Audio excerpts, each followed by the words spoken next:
বিকাল বন্ধুরা, কেমন আছো তোমরা সবাই? দেখো আমি কোথায় আছি। আজকে তো ভাইফোঁটা, আর আমার তো ভাই নেই। যদি থাকতো তাহলে ভাইফোঁটা দিতে পারতাম ভাইকে।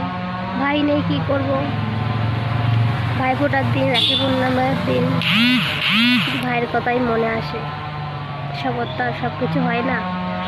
আর দেখো আজকে আমাকে কেমন লাগছে। আজকে সব ঠিক আছে, সিঁদুরটা পরিনি আজকে। কেন বলো তো? আগে সব কাচাকুচো করলাম সেই শ্বশুর মশাইয়ের জন্য।